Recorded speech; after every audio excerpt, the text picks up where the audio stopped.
Այստեղ արդեն դիրքավորվել եմ սպասում։ Դիրքավորվել եք։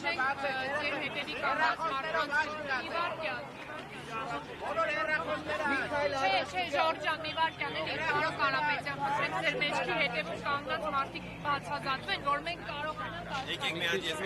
կանգնեմ։ Չէ, դուք հետ մի կանգնեք, դուք առաջ Մի քիչ հետ գնաց, Պարոն Կարապետյան, կարող եք մի քայլ առաջ գալ։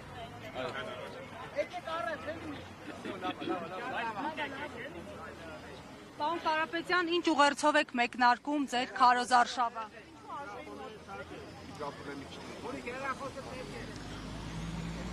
Եթե մեր նկարանողները ավարտեն ու սկսեմ։ Ավարտել են, շատ լավ։ 8 տարի առաջ այսօրը այս շենքում Հայաստանի Հանրապետության վարչապետ ընտրվեց այսօրվա վարչապետը։ Ժողովրդի գրեթե միաձայն աջակցությամբ դարձավ վարչապետ այն հույսով, որ բարեկեցություն է բերելու եւ խաղաղություն Հայաստանին եւ Արցախին։ 8 տարվա ընթացքում նա խոստացել էր մեզ, որ երկիրը ունենալու է արդար համակարգ, որ երկիրը լինելու է բարեկեցիկ, մարդիկ սկսելու են լավ ապրել եւ անվտանգ։ Ինչպես նաեւ խոստացել էր բոլոր գյուղացիներին, որ իրենց գյուղերում իրենք հնարավորություն կունենան լավ ապրեն եւ չլքեն գյուղերը։ Բազմաթիվ հարյուրավոր են նրանց խոստումները։ Անցել է 8 տարի։ Մենք նույն փողոցում ենք կանգնած, գրեթե բան չի փոխվել, միայն մեր երկիրն է փոքրացել։ Դուք չեք տեսնում, ամեն ինչ փոխվել է։ Այո, Խաղաղություն է արդեն եւ զարգանում է։ Խաղաղություն խոսք տալով բերեց 3 պատերազմ։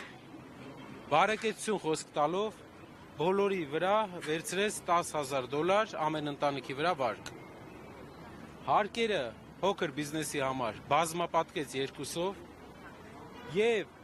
այդ նույն ժամանակ խոսք տալով, որ աղքատությունը, ծայրահեղ աղքատությունը պետք է հաղթարվի երկրում, աղքատությունը, ծայրահեղ աղքատությունը չհաղթարվեց, անգամ աղքատությունը 2%-ից ավել էլ չիջավ մեր երկրում, բայց իրենք իրենց այս ընթացքում միլիարդավոր պարգևաճարներ բաժանեցին, իրենց ամբողջ շրջապատին գործի տեղավորեցին, ՔՊԱ-կանները բոլորը պաշտոններ ստացան։ 8 տարվա ընթացքում հեղափոխությունից հետո, մարդկանց հույսերից հետո շահելա մի խմբակ։ Իսկ հայ ժողովուրդը ինչին հասել է իր աշխատանքով։ Ով մի քիչ բարեկեցության է անգամ հասել է իր աշխատանքով։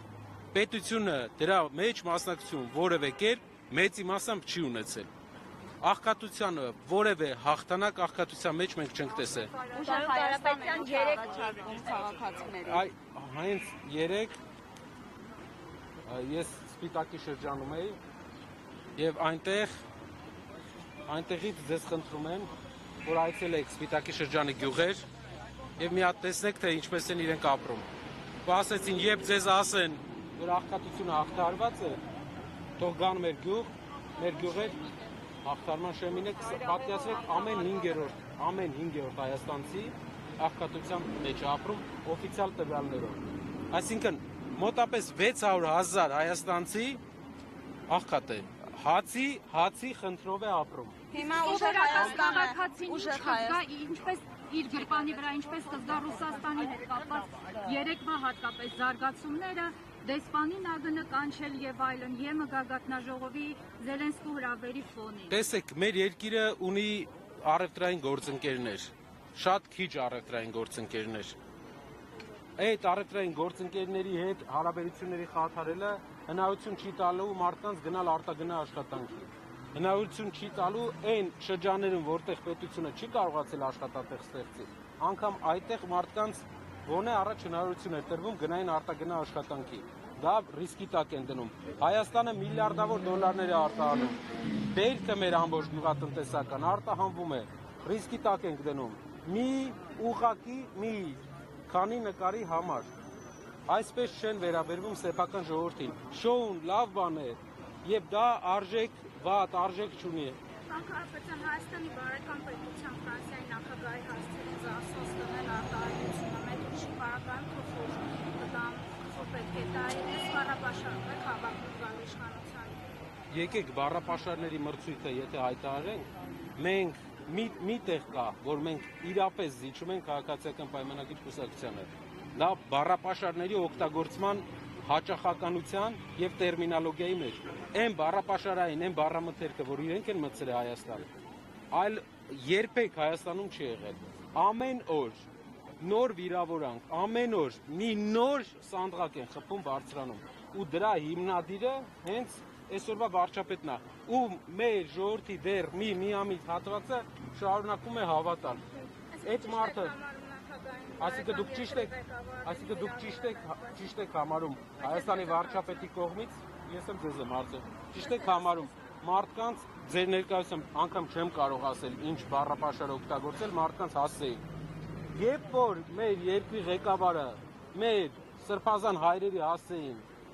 վերջի բառներ օգտագործում, դուք իրան հարցրել եք։ Պարոն Կարապետյան, Դուք երեք Նիկոլ Փաշինյանը ձեր լրատվամիջոցը հարցրել եք։ Պարոն Կարապետյան, երեք Նիկոլ Փաշինյանը ասուլիսից հետո հայտարարեց, որ դատական հայցել է կասելու Սամվել Կարապետյանի դեմ այդ սնկերի վերաբերյալ այդ Ինչն է հարցը, ասում եք չի կերել, թե որն է խնդիրը։ Գիտեմ, դուք պետք է իմանաք այդ խոսքը ձեր եւ Նիկոլ Փաշինյանի Ինչից, որ սունկ է կերել, թե որ չի կերել այդ սունկը։ Ասում է դատական հայց է ներկայացնելու, որ մնացածը չեմ ուզում։ Այսինքն սունկ չի կերել։ Պետք է ուսումնասիրենք, կերել է թե չէ, դատարանը թող ուսումնասիրի։ Կարծեմ, ինձ թվում է ցանկալի կլինի բաց դատ լինի, որ դատարանը ուսումնասիրի, սունկ կերել է թե չէ, 1 տոննա թե ինչքան է կերել եւ որ պահերին է կերած եղել սունկ։ Օրինակ Facebook որ մտնում ես, մտածում ես, մոտապես գուշակում ես, կարող է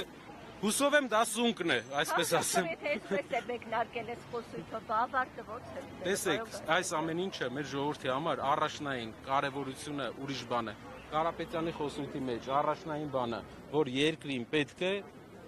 մարդիկ պետք է իրենց տանը, իրենց գրպանի վրա, իրենց երեխաների կյանքի որակի վրա տարբերությունը զգան։ Սա պետք է մենք բերենք։ Հայաստանը ինչ է առաջարկում։ Առաջարկում է երկրի հիմնական գործը պետք է լինի առաջին իսկ օրվանից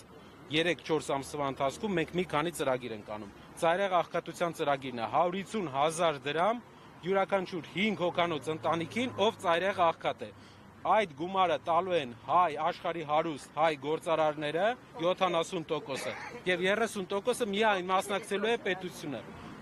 Ասեմ իմիջայլոց, ոչ ոք Հայաստանում չի կարող այդպիսի ծրագիր անի, որովհետև ոչ մի գործարար այսօր պետության կոչով, ոչ մի համաշխարհային հայկական կապիտալի տեր, ոչ թե այն գործարարները, ով ստիպված են ձեռք սեղմում անել, հայկական սփյուռքի ոչ մի մեծ գործարար այս իշխանության կոչով չի անի այդպես բան։ Բայց ինչպես պիտի անեն։ Դուք գիտեք, գրեթե բոլոր հայ մեծ գործարարները մեր ընկերներն են, գրեթե բոլոր սփյուռքի մեծ գործարարները մեր ընկերներն են, դուք էլ բազմաթիվ անգամ տեսել եք, գիտեք, կարող եք ուսումնասիրել։ Պարոն Կարապետյան, սոցիալական ծրագրերից անդին նաև տնտեսական եւ անվտանգային հարցերն են, տեսանք տնտեսական անվտանգային տարածաշրջանային խնդիրներն են, դիվերսիֆիկացիայի մասին են խոսում այսօր իշխանությունները եւ անվտանգային եւ տնտեսական